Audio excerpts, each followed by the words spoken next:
Hello everyone, Dwight Woods, the G Kondo Rebel here, and welcome to episode number 37 of the G Kondo Dialogues. My dialogue partner today is Dave Shrank. I made a remark during this week's broadcast about dialoguing with people who are mental.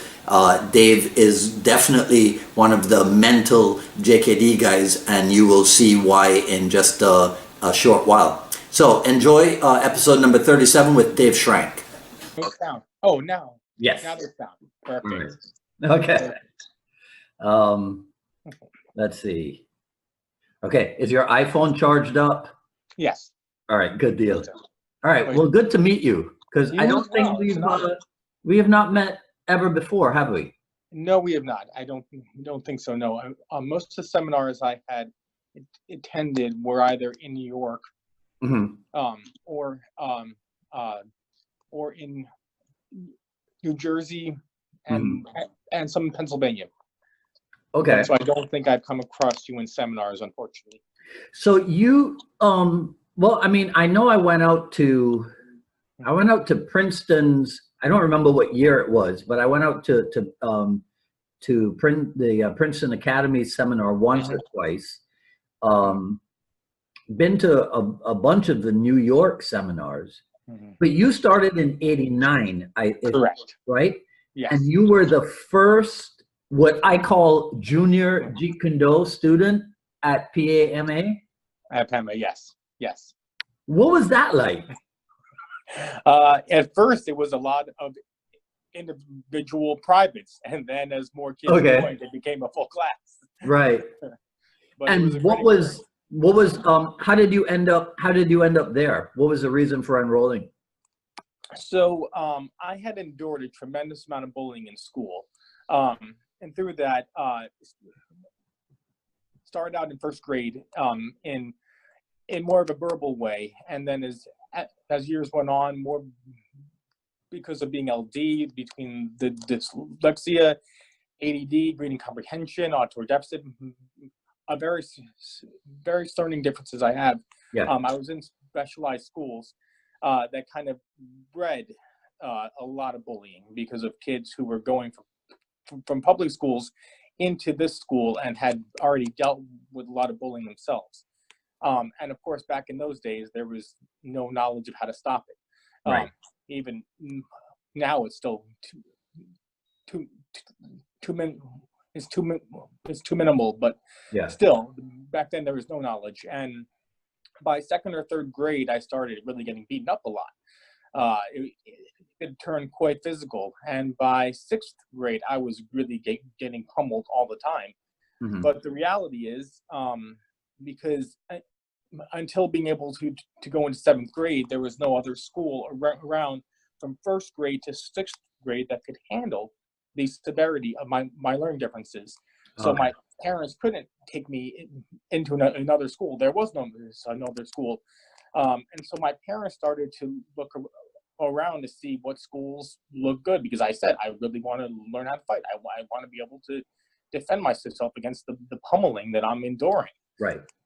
And PAMA seemed like it was a very strong option. My parents had made a number of calls around, and it seemed like a strong school. And they said they didn't have a kids program, but they were quite open to it. And I was the first kid.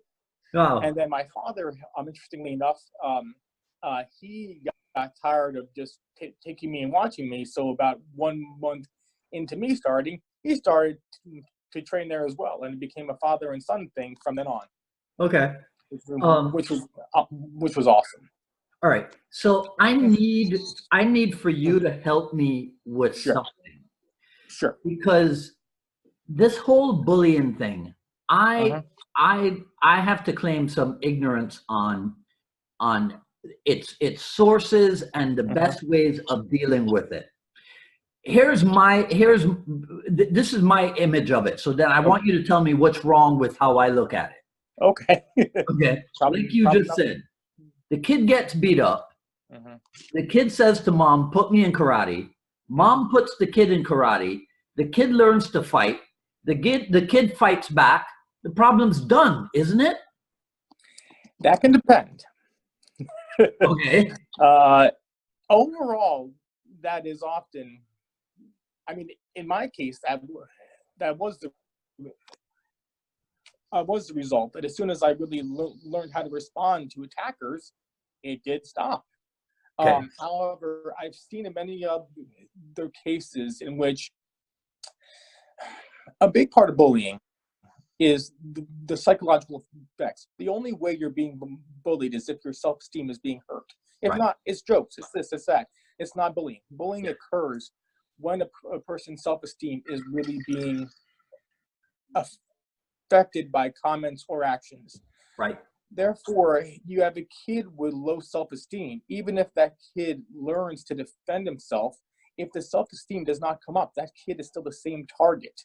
Might be able to respond to the physical side, but the verbal side is still equally as painful.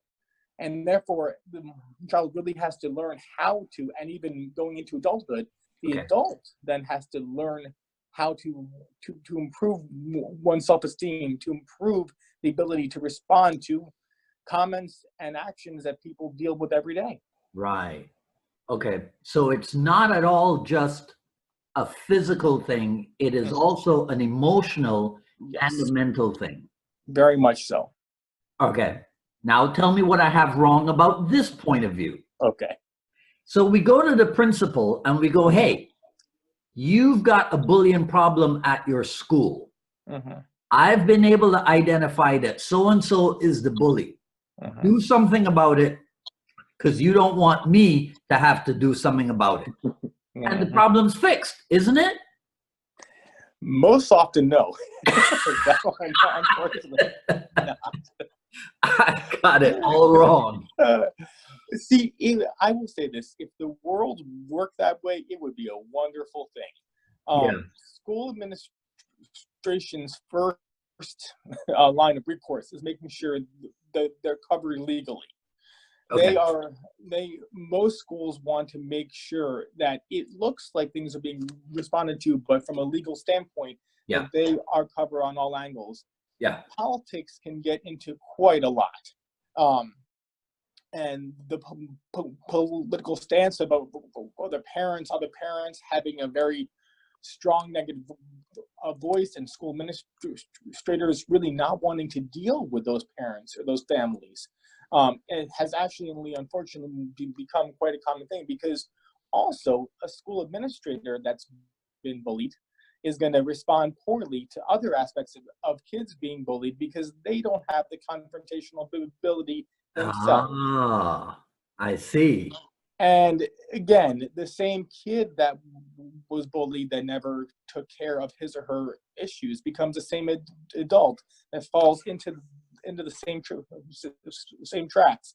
Again, why I say that even in mental health, 80% of mental health sucks, and it kills it for the 20% of mental health professionals that are really good, because the amount of people that have not resolved their own issues and are trying to guide others without having resolved them. Right. Schools schools and all areas work the same way. If you have not resolved your own issues, you are not going to be a good advocate for others. Okay. On your bio, I made a note. Here's what I read. While growing up in school and most social environments, David suffered severe and constant verbal and physical bullying. But here's what I want you to delve into. Through intense self-discovery, he has transformed himself into a highly confident individual, right? And so on and so on. What is that intense self-discovery process? That was a common that started out in the martial arts, of me being able to improve my self-esteem through training and being able to respond to issues.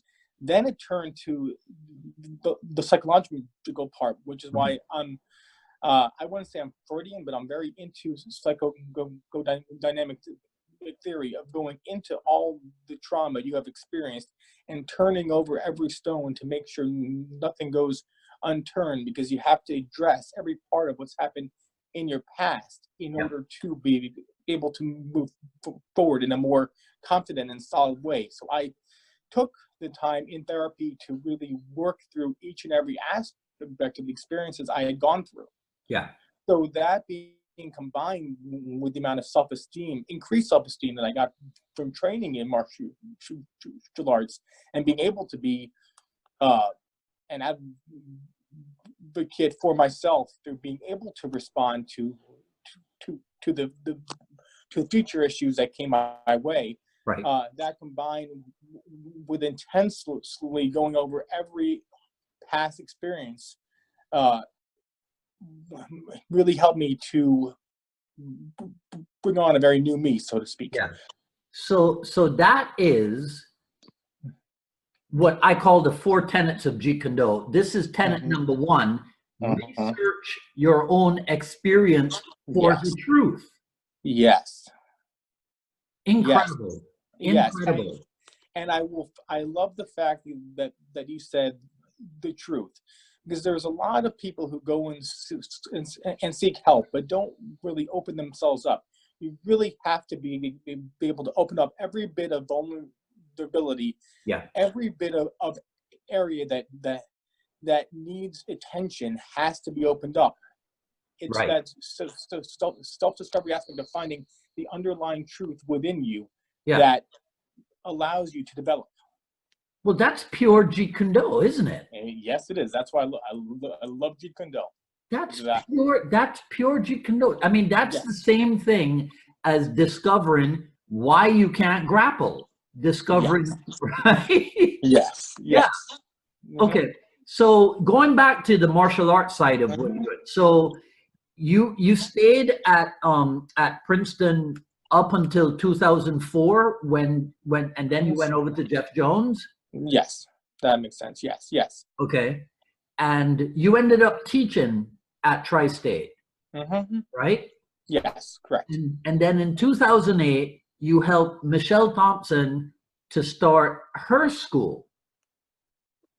That's so correct. The question is, with all that in your background, how come you don't have your own school? The truth is, my perspectives have been being able to help others from a psychological perspective. Martial arts has been my life in a variety of ways, but it's from a professional standpoint, something that I actually do incorporate in with my clients. I do use training in with psychotherapy for much more effective trauma therapy.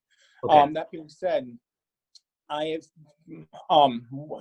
number one, I don't think it's appropriate for me to start my own school without being certified under Guru Dan. I'm not a certified instructor under him, and I want to do things in the most responsible way, and the most respectful way. Yes. With that though, I've always wanted to be associated with those who I highly respect in the martial arts, to even have an ability to continue to learn and discover myself in different ways. A lot of people have asked me about starting my own school, and it's just an aspect that I'd rather be partnered at this point in time with someone else, because my real fixation is changing mental health and using the martial arts to change to change mental health. Yeah. And it's hard to be focused on so many things at once. Yeah. I mean, I don't get me wrong. I wasn't suggesting that you go to, because you know, I mean, I spent a number of decades, you know, with my own school, and sometimes I miss it, but sometimes I don't. Sometimes I really don't.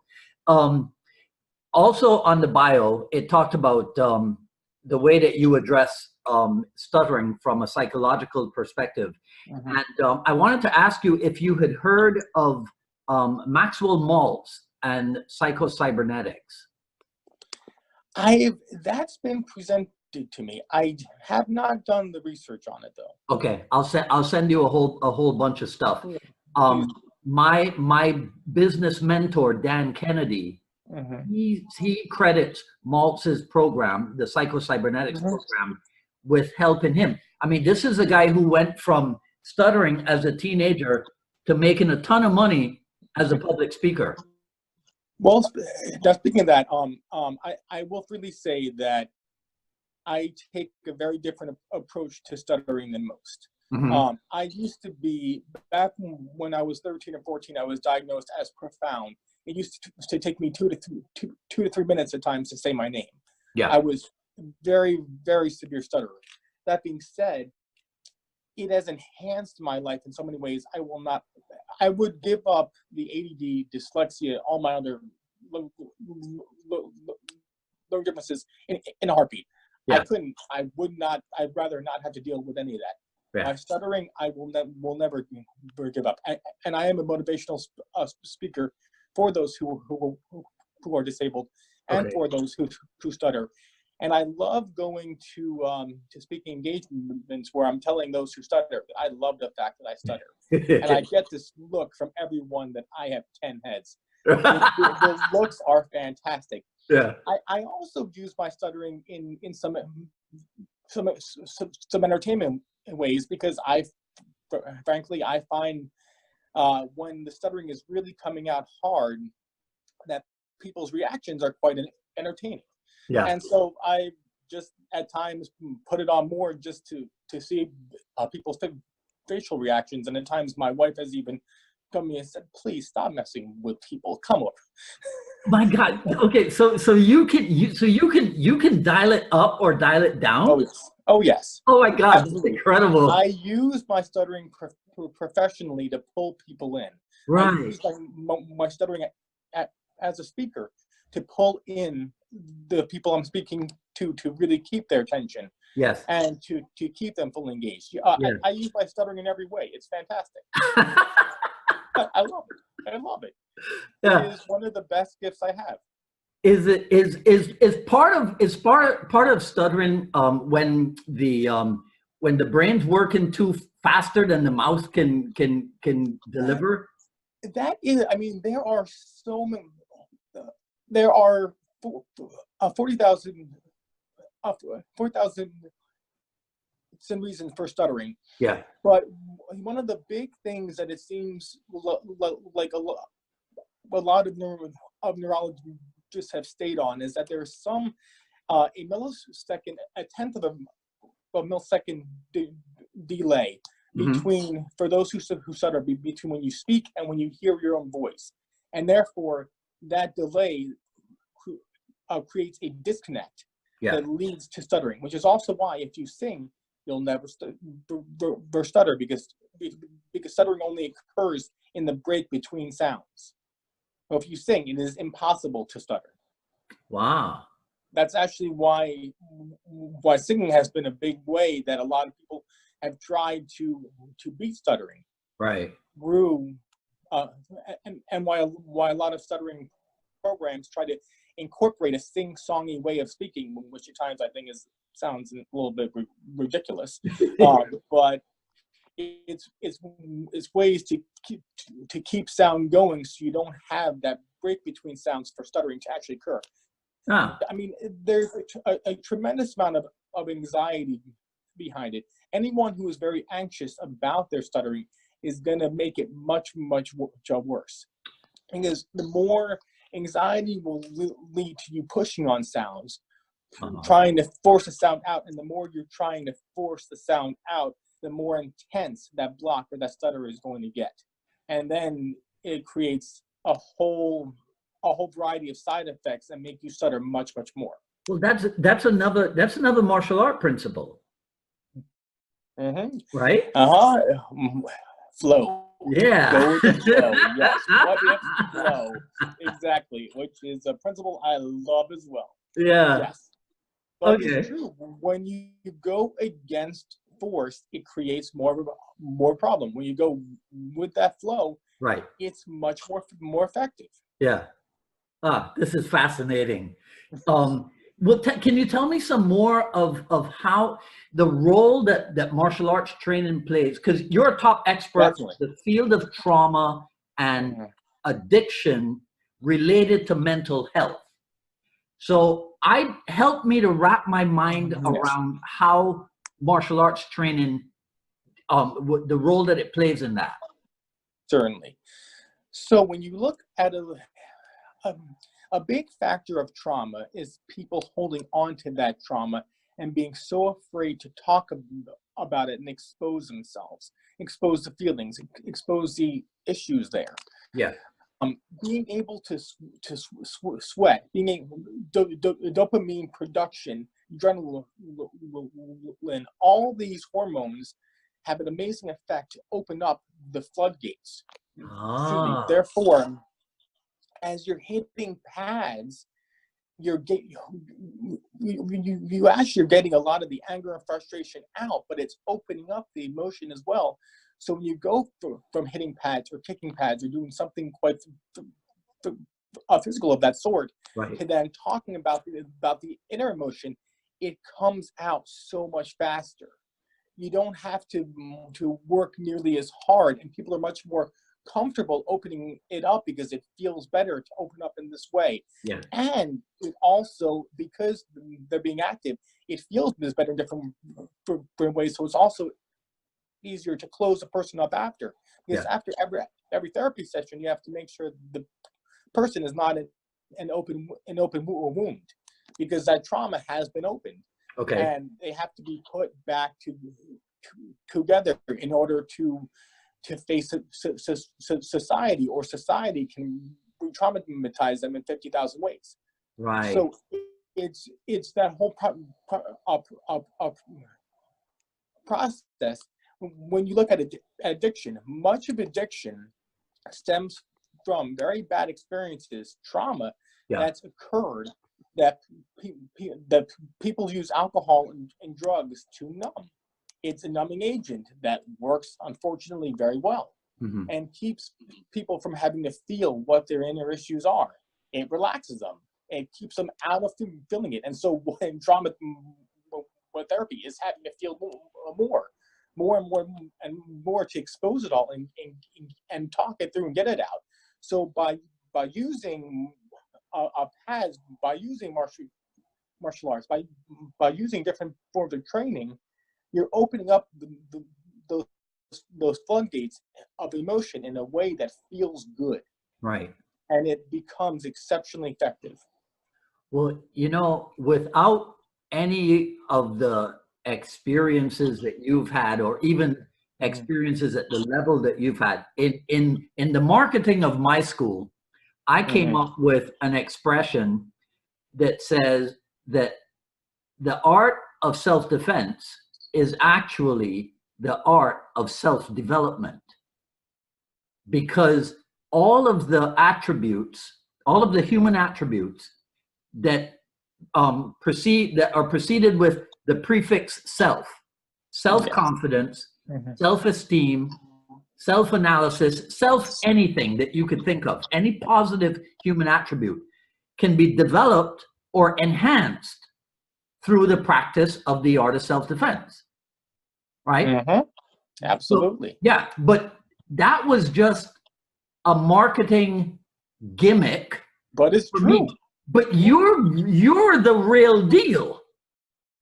Clearly you are too, if it's being effective. Well, yeah. Because it works. It's reality. Yeah. It's not just a marketing gimmick, it's reality. Okay, so now a therapy session with you, is it a combination of sitting down and talking and then getting up and hitting pads? Some therapy sessions, depending on the person, is talking throughout.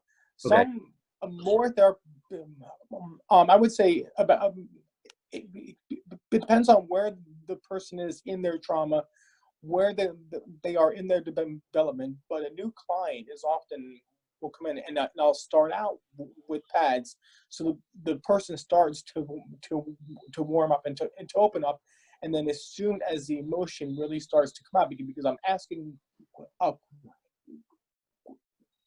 questions, and Yeah. I'm opening up the emotional gates Yeah. as they're hitting pads, and as it really starts to come out, that's when we get much deeper and start doing more of just the talking aspect. All right. But even been through that, there are various times where in the middle of the session, the person is just so filled with anger that will pick the pads back up and hit him to get a lot of that anger,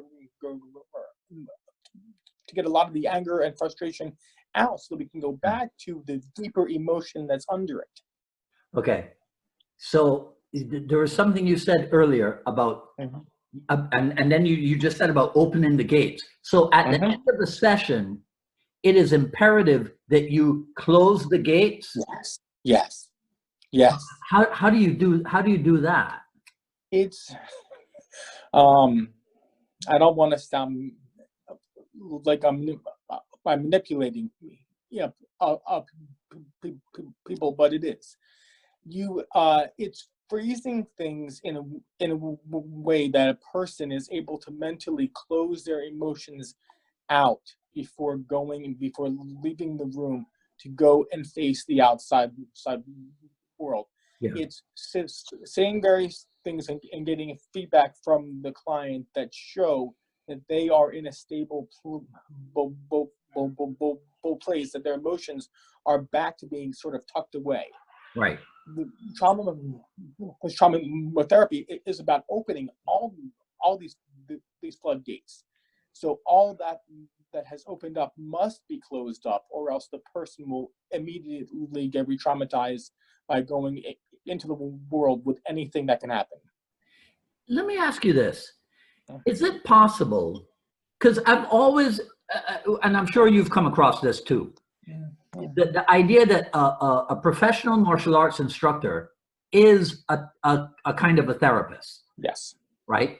Is it possible that because we are not trained in therapeutic methods, we are actually impacting people and we're not too aware of it? Yes, most definitely. Which is why that's kind of dangerous, isn't it? Yes, yes. Which is actually why I am much more in favor of instructors who are very humble and who lead in a very humble way, because it leads to an environment, a classroom environment of people who follow suit. Yeah. If the instructor has way too much ego, yes, it can do a lot of damage, because person who has been through a lot of trauma, their ego is what's keeping it all this covered up in. Yeah. And therefore, it can actually perpetuate anger problems, because it's feeding into where the issues are. Right. So yes, it can be a very dangerous thing. Okay. And I don't want to say names, but I have seen it happen, and it's been very scary. Okay. I'm going to tell you a story, and then I want you to tell me again what it is that I did wrong. Probably nothing. So back in the days of my fitness kickboxing program, so that's mostly women, and they're there for health and fitness, and most times they would hit the wave masters, but every once in a while we would do partner stuff, and especially if there were couples, you know, I'd have the guy hold the kick shield so that the girl could kick the shield. And some of them would be a little bit trepidatious about being hit with the shield. So in my brilliance, I would show them that they couldn't get hurt with the kick shield. I'd have them hold the shield, and I would bash it with a collie stick. And you'd hear the loud report, and I'd be like, okay, but did it hurt you? They go, no. So I'd do it again. And then I'd do it a third time for emphasis. One night, it backfires. The girl starts to cry. We restart the class. I go over to her. She says to me, she goes, I'm so embarrassed. I'm such a wimp. Right? She goes, it didn't hurt at all. I'm so sorry that I'm crying. She never came back to class. What did I do wrong? Actually, I don't think you did. When people are very afraid of their own issues, can lead to various problems in life. This is a problem not in what you did, but in her response to what happened because of her own issues. And these are issues that really, I mean, from any other possible case, I wish more people could have engaged her to come back. Yeah. But because this is someone who unfortunately is going to be running from all their problems. And the way to stop that is by having the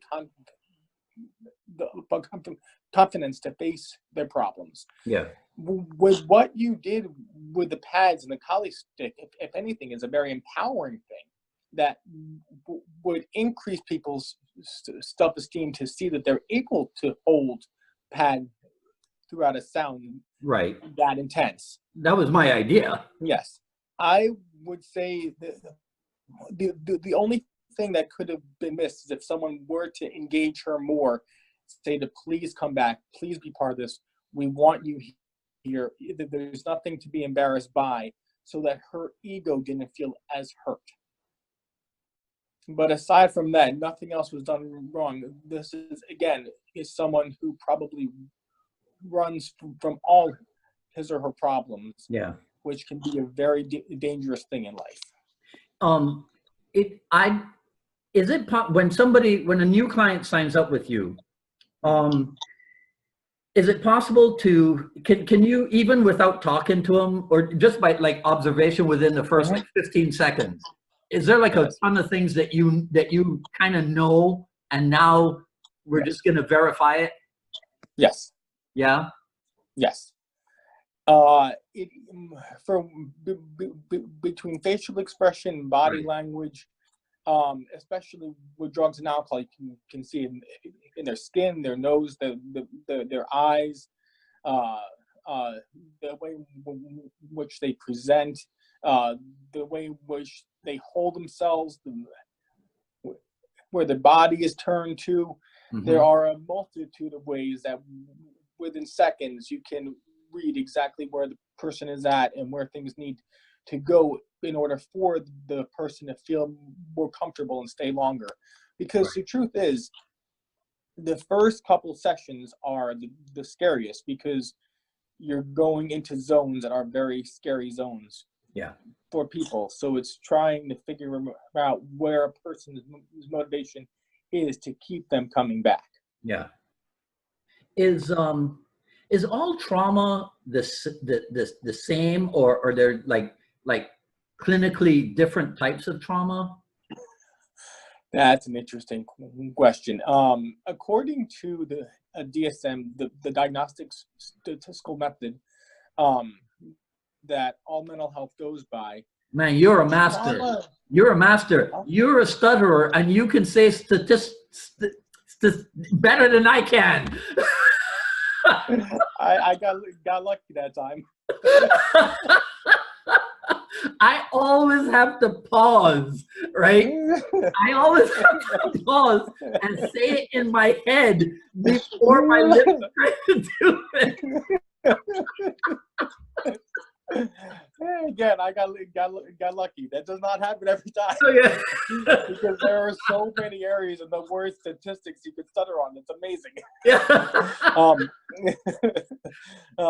But in that book, trauma falls under a couple of basic titles. I mean, in terms of the analysis, it's pretty clear cut. However, I think the way it is in the book is quite limiting, because there are every type of trauma is a different experience. Every person has a different reaction to the type of trauma that they've had, and there are so many different areas of life where trauma can come from, because it really is also the individual experience. Right. When you look at a person who's been in a car accident, some are able to come out and be perfectly fine. Yeah. The same exact accident happens, the next person is horribly traumatized and can't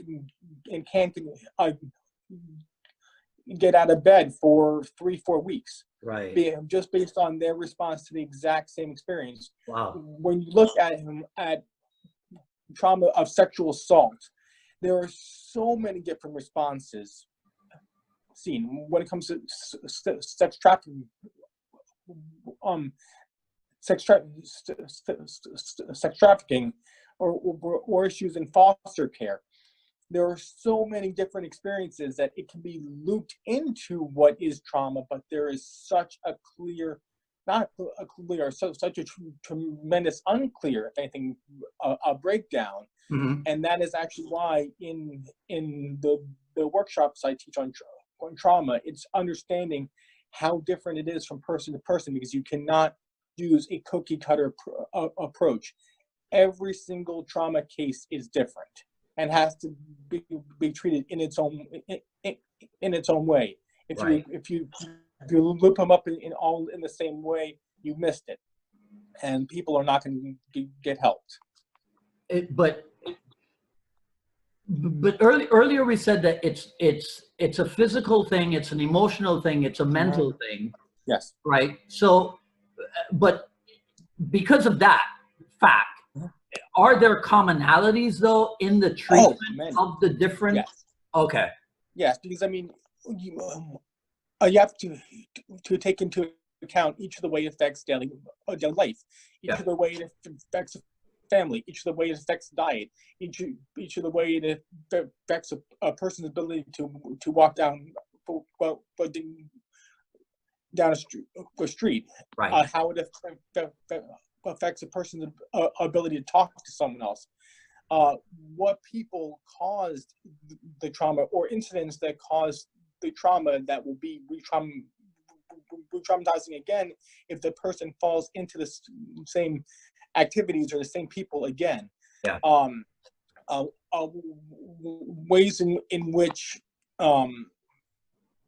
the way a person who traumatized you talk to you, and in terms of foster care, the amount of times where a foster parent, where the next foster parent had a similar way of talking to a foster child, and then brought up all the old emotions from and made it too hard for that child to be in that house, even though it could have been a very nice household, because the previous one was so abusive.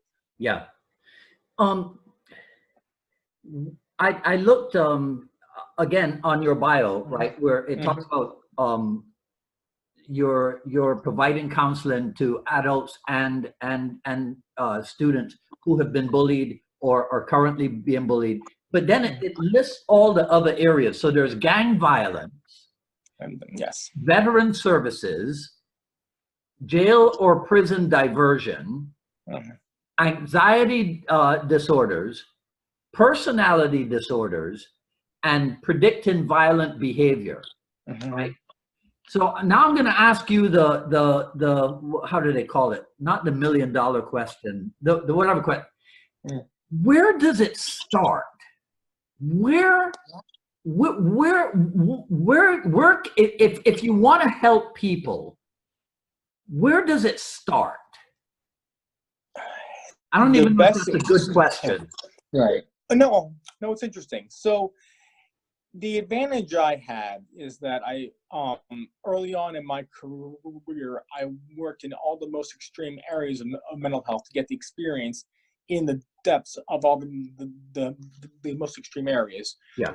And I have actually been deeper in gang intervention than any social worker in history, to my knowledge. Okay. I've been in the depths of environments that a lot of people wouldn't go into. But that being said, it's about getting the experience. It's about being able to learn from those who really know, not those who have studied out of the textbook. Yeah. Textbooks really teach you nothing, unfortunately. I will fully say that in my master's, I learned much more about how to write papers than I did about how to work in the field, unfortunately. but being able to work in various environments and get the experience in various environments is highly important, and challenging oneself to feel comfortable in environments that are highly uncomfortable, so that you get used to the feeling of discomfort and become comfortable in yourself regardless of what environment you're in, Right. and develop your instinct. Yeah. A big thing I talk about too in a lot of workshops I've given is the difference between instinct and anxiety. Instinct keeps you safe. Anxiety puts you in danger. If you're really in touch with yourself and with your instincts, you can be in terrible environments, and your instinct will tell you when you need to leave to maintain your safety. So it really is a matter of getting the experience and slowly but surely going into more environments to learn yourself, learn the environment, Right. and step outside of your comfort zone. Then really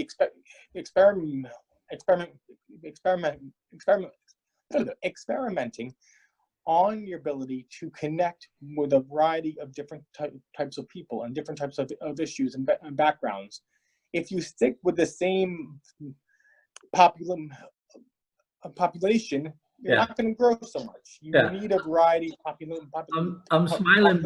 I'm smiling develop. because I'm hearing what you say in martial art terms. But because it still applies similarly, yes, Right. yes, it really does. Yeah. And that is actually why I have applied so much in terms of martial arts to my professional work in mental health, because there is overlap everywhere. Yeah. If you really embrace what the martial arts teaches you, you are fulfilling your role in mental health. Right. Yeah. I mean, Bruce Lee said, Jeet Kune Do is discovering the cause of your own ignorance. And Yes. you just said it's about taking yourself outside your comfort zone. Right. So if you're good at kicking and punching, you got to take yourself outside that comfort zone in order to become well-rounded in other areas. Yes. And then you have to train realistically, because you have to deal with reality. Yes. Yes, very much so. And by the way, it also is because of martial arts that I'm alive, because it gave me the confidence to be in different environments where and actually I have been attacked by some very severe clients, by clients with some extreme issues that came from a gang environment or a prison environment where I've had to respond to different things. And it's really the confidence and know-how that came from the martial arts is what really gave me the ability to respond mentally and physically to situations, especially from a mental standpoint. Yeah. 100%. Without that, it would have been much harder for me to respond to various environments I've been in. Well, man, this is fascinating work that you're doing. So what's the status of your book? Because I read that you're working on the book. Yes, I'm currently working on 2 books that are not going where they need to go. I've gone to one book that's on trauma and what's gone wrong in the field of trauma, and how to unconventionally address the issues that are being missed. And the other book is on bullying and the cycle of life. that being said, I've been writing more and more in terms of articles for various areas, for law, for enforcement, and for those working in gangs, and various other their topics, while also really trying to develop a trauma board that I just started, that we're hoping is going to aid in policies being changed to increase funding for training, to train people better to deal with and work with various types of trauma that is currently being missed. So based on the fact that I also have a wife and 3 kids, my time has been split in various ways, and so I'm hoping to get back to these books. But the 2 books have been kind of sort of put on hold. But all the articles I'm writing are all going to actually kind of be in the books anyway. So it's Okay, kind of, good. Right. I was wondering. Yeah. I was going to suggest that as a shortcut. Yes. What about have you ever heard of the idea of talking your book? Well, I have to an extent, but bear in mind that I am a person who stutters. It is very entertaining when I have talked things in such as in text form. What actually comes up is quite ridiculous. You have 4 T's and 5 D's and a variety of words that are changed entirely, and does not make sense from what I started out with saying at all.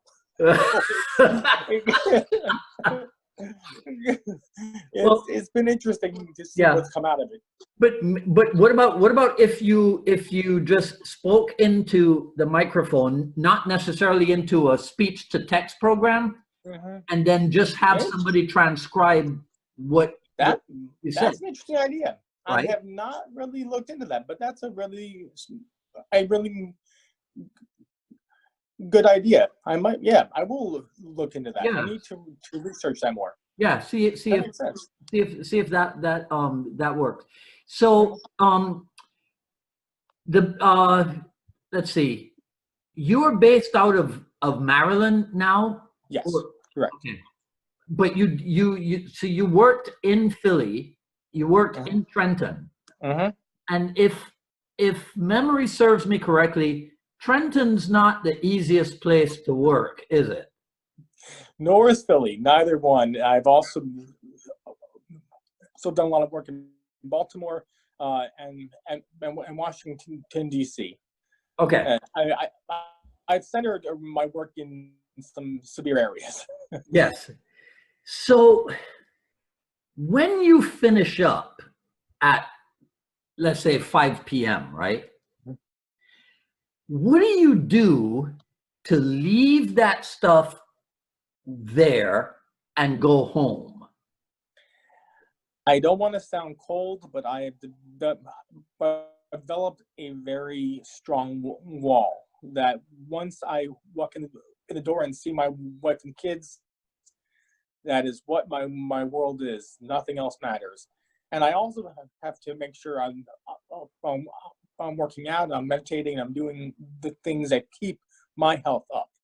I try to do as much self-care as possible, but I really make sure that I leave work with work.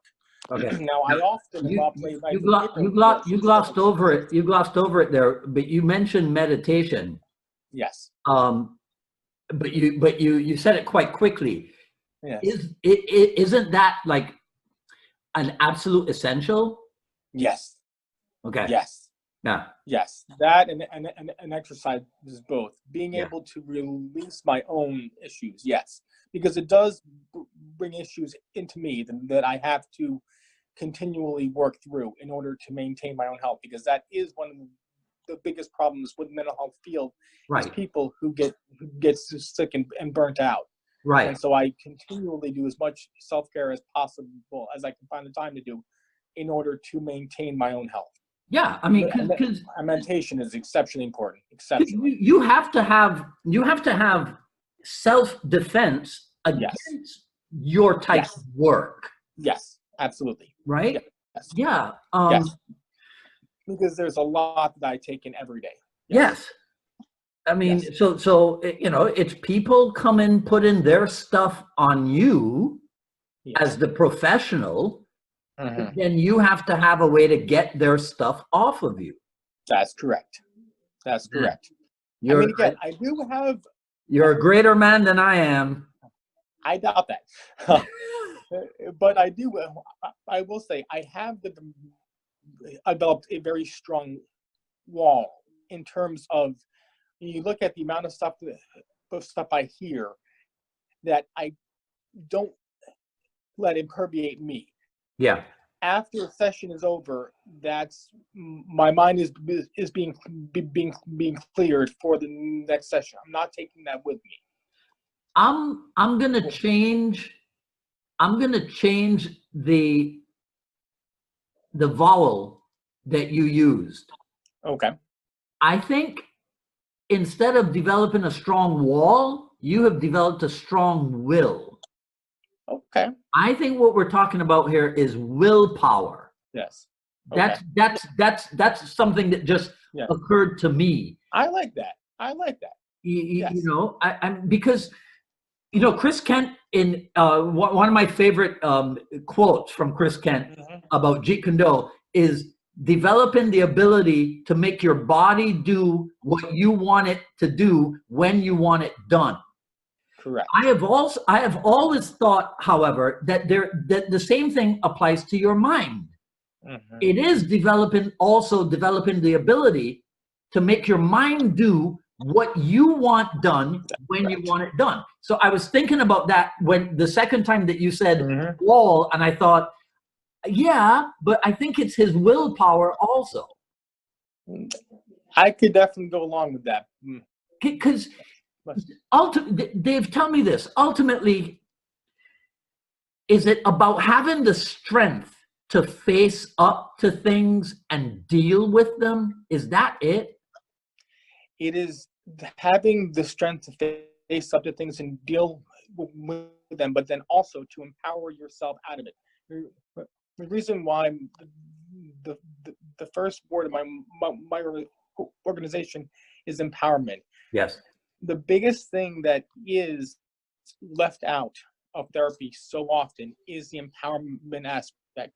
People need to be empowered to love themselves, to love who they are, and not to be brought down by their issues, but to come out of their issues stronger than ever, more powerful, both mentally and emotionally than ever. Yeah. I love the fact that my clients, most often after working with me, love the world, love life, just love to live. They have a very different perspective on life because I want them to love themselves, to love who they are, to embrace what they have been through and the strength that they've gotten from overcoming what they have been through. I just you just reminded me. I'm trying to pull it up here. Back in 2007, I think it was, I started writing my my blog, and when I was really into it, it was Mondays, Wednesdays, and Friday mornings. By 8 a.m., I had it written and up online and emailed out to my students. But I'm trying to find, I think its title was Empower Me Online. I think that's what its title was. I gotta look that up and make sure. So listen, where is the best place for people to read about what you're doing? Are the articles are online? The articles? Yes. Okay. I got to get the exact website, but it's Empowerment Behavioral Therapeutic Services blog. Okay. All right. And if you Google that, it will come up. Okay. I will definitely I'll definitely put a link in. Thank you. Awesome. Yeah. So, okay, so I want to, I think I went through everything here. Been thorough. I gotta remember, I need an email address for you. If you don't want to give it out publicly. Sure, no, it's fine. No, Okay, yeah, I need an email address. You can either use david.shrank at ebtservices.com or david.shrank at gmail.com. Okay. Either one. Okay. I'm gonna drop box you. I think I have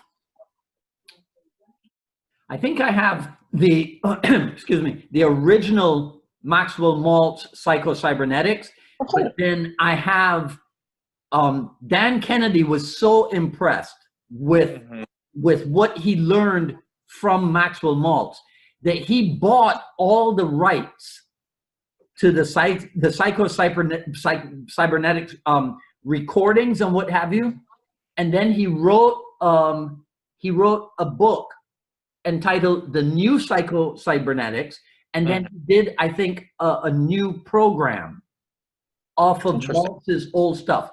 I think I have all of that. I'll drop box it to you. Thank you. Later this evening, because in the 50 minutes or so that we have spent, I have learned so much from you. I have gained so much insight that I know that next week I will be a better instructor. Thank you. I appreciate that. What you are doing is invaluable, right? And I'm going to put this program out on Facebook, on YouTube. I will do everything that I can to promote. And I am truly efforts. I thank you so much, and I am truly honored to be on your show as well. You've got a fantastic show. I am really honored to be on. Thank you. Look, you know, man, I am glad that I'm able to do something for fascinating people like you. Seriously, I mean, because thank you. You know, I tell people all the time, we've got the greatest people in the Jeet Kune Do world, and we don't know it. You know, we don't know it. That could very well be true. Yes. Yeah. So it's like, I mean, look at the people that we talked about when we first started: Rick Tucci, Jeff Jones, and Michelle Thompson. Right. I tell my students all the time, if you want to see kicking and punching at the high level, you got to see Michelle Thompson in front of Dan Sano, right? Yes. Right? I tell him, I go, he will never call me up to demonstrate that stuff if she's there, because you know, she can do it and she can remember the sequence. She's fantastic. Right? She is fantastic. Me, yes. I'm, you know, Jeff Jones, if you are in touch with him,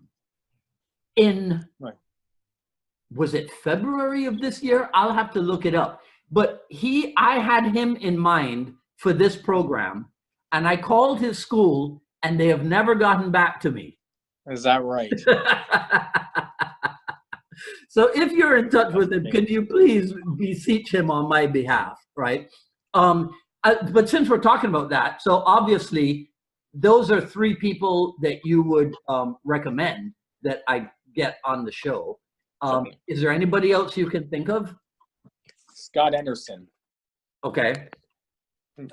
Now, Maryland Muay Thai. I find, I mean, he's exceptionally gifted and skilled, but he's also one of the most heartfelt guys I've ever met. I can't believe the amount that I've learned. He gives to charities and does for charity. The amount he gives is unreal. Yeah. He's fantastic. He's just such a fantastic guy. And I think he's got a tremendous amount of knowledge. Okay. See, this is what I'm talking about. Okay. The other thing I tell people, I go, look, it's impossible for me, having started this program, I don't see it ending. You know? Yes. Right? We can always it's extensive. We can always go back to people who have appeared on it, but there's so many people out there. You know, I think I've only done one international dialogue with Tommy Carruthers, right? But I still got all of England to go through. That's a lot, right? And then I got to start in Germany, and I mean it's just so I'm having a great time doing it. I do want to upgrade the level of it, so I will have to try to get sponsorship and what have you, so that we can, you should be able to, yeah, so that we can do Facebook Live and not have to worry about the technological snafus and what have you. But but listen, once again, man, thank you so much. Thank you. I can't tell you how honored I am to be on this. I really thank you so much for having me on this. It's deeply appreciated. It was my pleasure. It was my pleasure. Thank you, sir. All right. Okay. So I'll send that stuff to you, and I'll be in touch. Okay. Sounds great. All right, Dave. Have a great evening. All right. Take care. You as well. Thanks.